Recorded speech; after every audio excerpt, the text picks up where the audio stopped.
So you've invested in a house in a beautiful rural neighborhood, and you look across the street and you see new construction. You don't know about it yet, but it's not a house. It's a 6,000 horsepower compressor station. Now, what are you going to do? Are you going to contact FERC? Are you going to call your senator? Well, it turns out the senator's son is representing the company installing the compressor station. So a 6,000 horsepower compressor would be the mechanical equivalent of about 800 cars idling. So imagine you have a house and you have 800 cars idling across the street. They never turn off their engines. They're there at midnight, they're there in the morning, and they're there when you get home from work. So, let's listen to what Leanne Baum, the next door neighbor to this new development, has to say. I don't want to live here. I would. And this is, 6 o'clock in the morning till...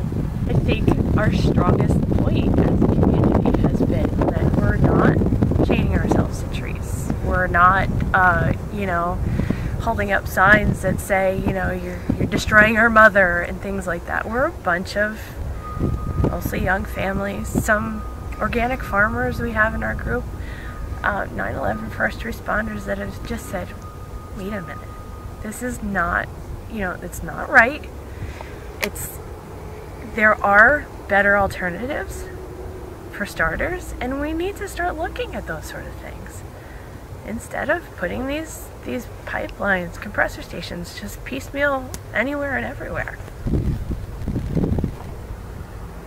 So you went to Washington, you basically went everywhere, and nobody will talk to you about this.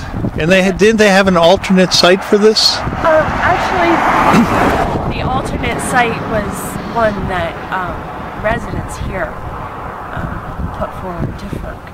Right. Because companies are not really required to come up with viable alternatives to their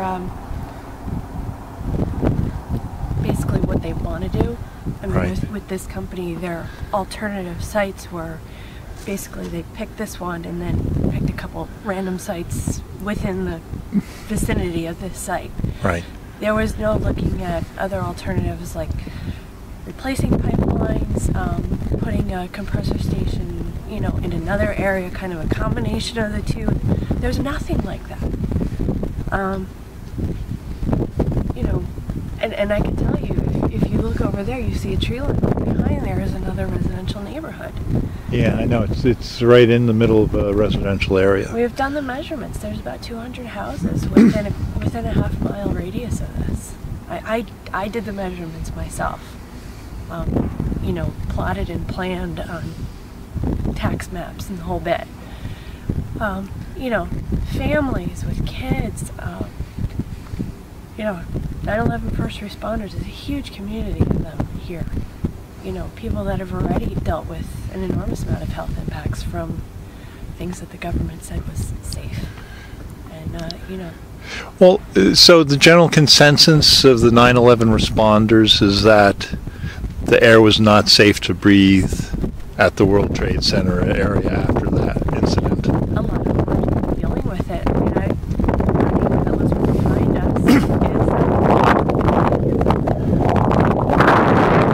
retired now. And I've seen him age in the 5 years that he's been here, dealing with health effects from that. A lot of them said they wanted to get out of the city. They wanted to get their families someplace where they could, kind of be in a healthier environment. And right. This is where they are, across from a natural gas menace, if you will, really. You start. We always say it's like a thread.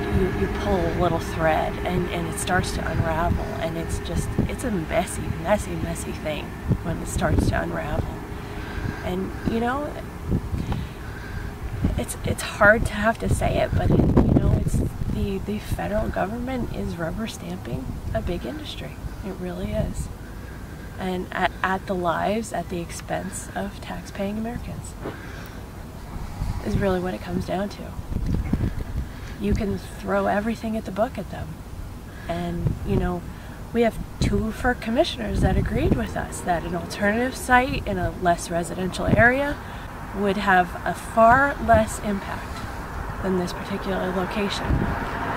But yet, at the end of the day, their hands are tied by a majority vote that says, well, you know, there may be greater impact. But, you know, so we don't want to buck the trend. And the ones who dissented, what were their justifications? Did they give justification for dissenting? Absolutely. And very long statements, including the chairman of FERC wrote a very long dissenting statement saying that economically, environmentally, the alternative that our residents actually proposed was much better for the natural gas company in the long run.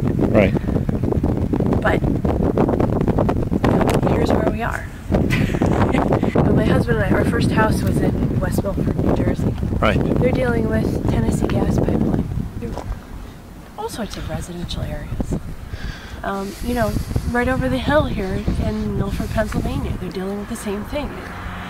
It's this spider web of compressor stations, pipelines, metering stations with no plan. I mean, you know, we see with this, literally within less than 2 years of proposing this project, they're proposing another compressor station in Hancock. They never considered the 2 of them together and said, here's our long-term need, here's our long-term goal, let's find out what the least, you know, the smallest environmental impact of all of this and take it from there. And instead there's these piecemeal projects that are just ripping apart communities like this. Really? You know, it's not as if this is a vacation community for people. These are people that, you know, and not all of them. I mean, a lot of us, but a lot of us have an hour commute. We drive for an hour to our jobs for the privilege of living in an area like this. And they came from where? There's the people who have relocated here from Long Island. You know, firefighters took a hit on their house. You know, basically paid to get rid of it so they could get out of the area, get to somewhere where there's open space, clean air. You know, and this is what they're greeted with within 5 years of, you know, settling into their homes.